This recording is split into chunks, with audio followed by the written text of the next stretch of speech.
on what is the final day of open training camp for us.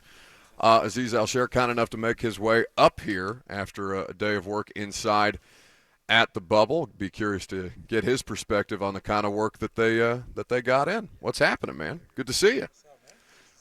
Good to have you on the show for the first time. Yes, sir. Pleasure to meet you. Yes, sir, you too. So, how was the day of work? I know it's not the final day of preparation for you guys ahead of Friday night, but for our purposes, it's the last day out here for training camp. How would you assess the work that you got in today specifically? I think it was good. We worked just a lot of different stuff today, and I think it was really good competition. It's been like that really since training camp started, but especially today. And then yesterday, we were getting after it a little bit. We split up in different teams, and I think it was just a lot of good competition back and forth, especially with not having a joint practice. So, kind of try to find a new way to get guys going, get guys excited to come to work. So I think it was just a really, really good way to finish the week and go into the game and, hopefully play well there too. Now, I'll say this just from our standpoint. It doesn't look like you guys needed much motivation to get excited as a defense in practice. Like, I don't know if it's just I'm distracted by how much Arden and Jeff are yelling, or that's, that speaks for the entire defense. But it feels like consistently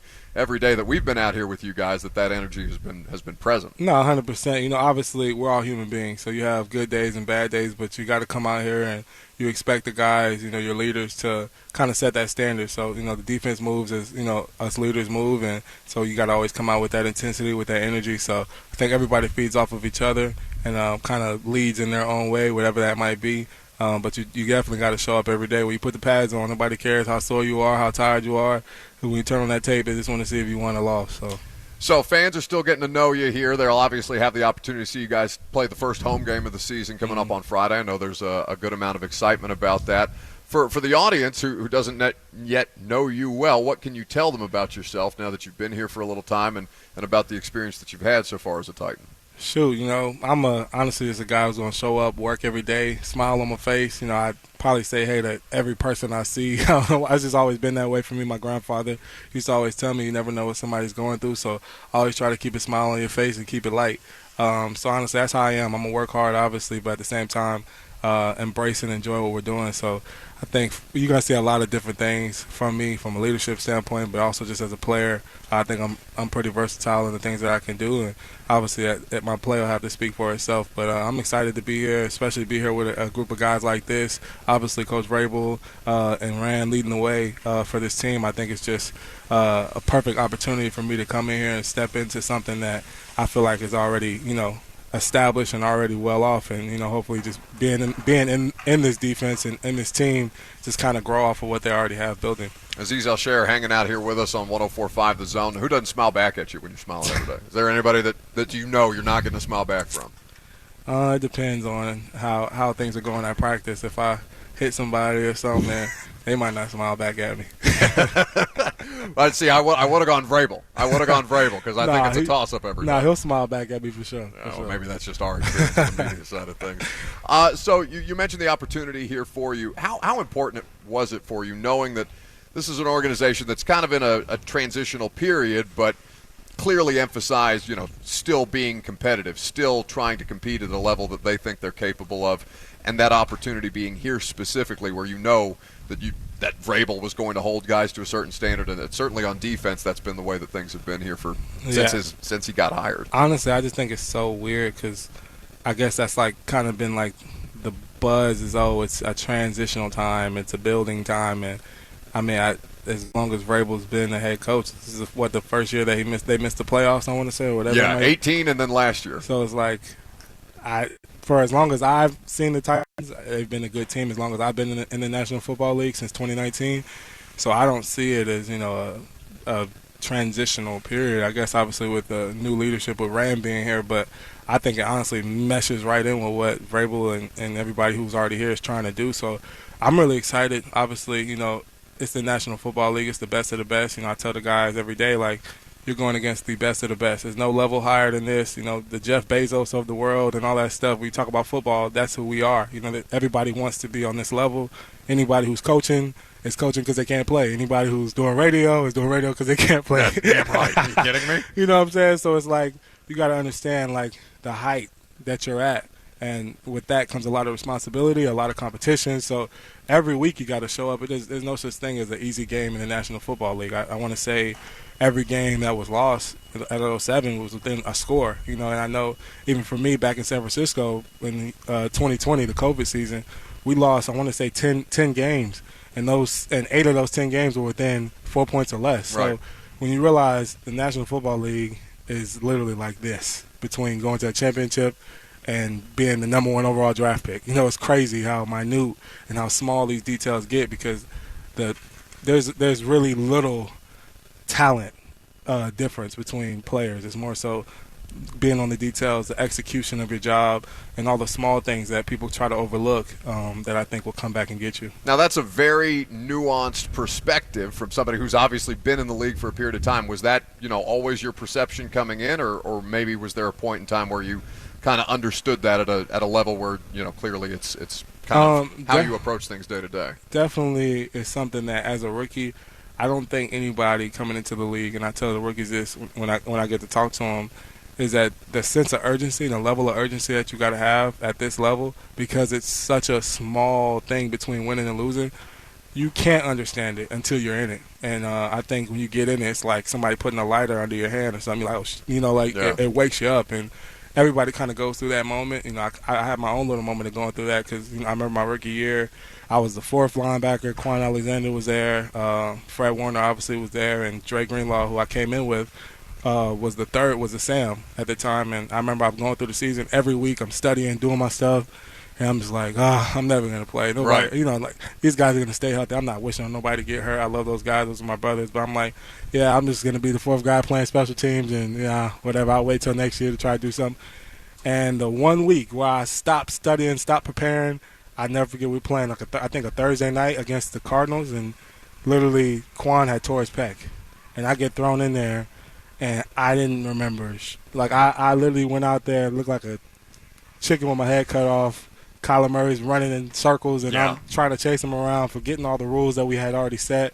And it just shows you how fast, when you ease up, when you let off on the gas, what can happen to you, and it can easily creep up on you. So I think ever since that was kind of my wake up moment to have that urgency at all times, because in this level at this height, you can't ease up at all. The only time you could take a deep breath, in my opinion, is as soon as the last game of the season is done, whatever that might be, the regular season, playoffs, hopefully Super Bowl, and then you can finally, and that's when you take your whole month off and do whatever you need to do. But from really April, when we first get back, all the way to February, you got to always be on. Yeah, but you were ready for that opportunity when it next came around, when Dre Greenlaw got hurt, and you had to play substantially more than you probably had anticipated, or maybe at how early you had to get that involved. No, 100%, and that's why I said it's the growth that I was able to have, and obviously, you have to go through that struggle first and that wake-up call to kind of be prepared for the next opportunity. I remember Robert Saleh, who's my old defensive coordinator, who's with the Jets, obviously. He had a story, and he was talking about how a guy was ready but not prepared. And that was the perfect example of a lot of people, I think, in the league, but most especially rookies, because you come in and who's not, if I told you could play on Friday, you haven't probably worked out, and you look a little strong. Well, we're maybe okay. you worked out a little bit. Okay. Maybe but, you ain't been playing football at all for however long it's been. It's probably high school or something, and then you'll be like, hell yeah, sign me up. But are you prepared? You don't know no calls, no checks. You ain't been working out. So it's a difference. I think being ready is just your enthusiasm. Who's not going to be excited to play Friday night? I don't care if it's preseason, whatever. You're playing in the National Football League. You're going to be excited. But are you going to be prepared? Are you going to be ready? As far as prepared from your calls, your checks, have everything detailed up. That's the stuff that I think gets overlooked, because your emotions are so high. You forget about the details. It's a game, but it's one play at a time. It's no different, except for now you're playing in front of all these people. So I think it's definitely a thing that I got to learn throughout being in the league, and it's hard to learn it when you're not in it. So Azeez Al-Shaair hanging out here with us after practice on 104.5 The Zone. So with that being said, you mentioned getting the opportunity to speak to the rookies when you can, and obviously preseason, the final preseason game, important for not just rookies, but a lot of guys who are trying to continue their career or put good tape out for opportunities elsewhere and things like that. Mm-hmm. How do you kind of emphasize those opportunities to guys who are going to be participating on a regular basis in a preseason game like Friday night, when they may be looking at it differently or may not have had the experience yet or have the perspective that you've just kind of spoken to? It's really just doing the same thing I'm doing right now. I speak it, obviously let them know, because a lot of times you just don't, especially the first preseason game, some rookies don't know what to even expect. So even like Otis Reese, me and him, before the first preseason game, I was showing him my first preseason game from when I was in San Francisco as a rookie, and just telling him how, like, for me, I didn't play until the second half. I'm sitting there on the sideline the whole first half. It was the most awkward thing in the world. Like, I've never played in a football game where I was sitting there on the bench an entire half. Like, any time I ever suited up, from the time I played Little League, I was playing. So it was just such a weird moment. And obviously that was something that I knew he would probably have to deal with. So, I, just kind of like trying to prep him for what could come, and just, tell him to be prepared, like I said, and not just ready. Because, of course, Otis is going to see ball, get ball. So he's excited, and then you're not getting out there, and you're like, dang, like, I got to wait and hold all these emotions until 2 hours from now or an hour and a half from now. So, honestly, it's really just vocalizing, talking to him, trying to let him know, like, hey, you see me as this guy, but I wasn't always where I am right now. I had to work to get here, and it took a lot of work to be where I'm at today. So, just letting them know that there's no huge gap or difference between me and them. So that's really what it is. And maybe there wasn't necessarily a learning curve for you coming into this defense, but was there a moment, or was there a learning curve for you coming in that you feel like you've got a pretty good handle on right now? What was kind of the transitional process over the last couple of months for you here? I think it's more so just terminology. Like, everybody has their own way of doing things, saying things. One thing in San Francisco might have meant something else as opposed to here. So that's just, typical what you would expect. But honestly, like I said, just smaller things. Might be a different technique that you have to use. But I think it was pretty smooth of a transition for me. Just when you look at, like, personnel-wise, it was really similar for me because I'm used to playing with a dominant D-line, and I'm here playing with another dominant D-line. So, it just makes it real easy for me to do my job when you got depth at that position with the defensive line, and obviously having a good front seven, but also having the guys on the back end makes it really, really easy when it comes to coverage. So it's definitely just been a great opportunity for me, and a blessing to be here and, be a little bit closer to home, only an hour and 30 minutes back to home. So my family came up here on my birthday for training camp, so it was good to see everybody, and that's something I hadn't had to really experience at all in my time in San Francisco. It was a 5-hour flight, and nobody's taking that flight. So no, but not once? Come on. My mom did during the season, but not preseason or training camp. No. Yeah, that is an underrated, or something that people listening may not think about when it comes to landing spot and fit and things like that. What have you enjoyed about working with Shane Bowen as your coordinator here? Oh, Shane, he always keeps it light. I think he's funny because it's like just true, I guess, already just the Nashville, Tennessee, the southern vibe, just talking to him, country dude, but he's honestly a great dude, chop it up with him all the time, and, just seeing how he keeps it light, but he stays on us when we need it. So I think it's just been, like I said, a really easy transition and really smooth for me. What's the most country thing that Shane Bowen does? It's just the way he talks.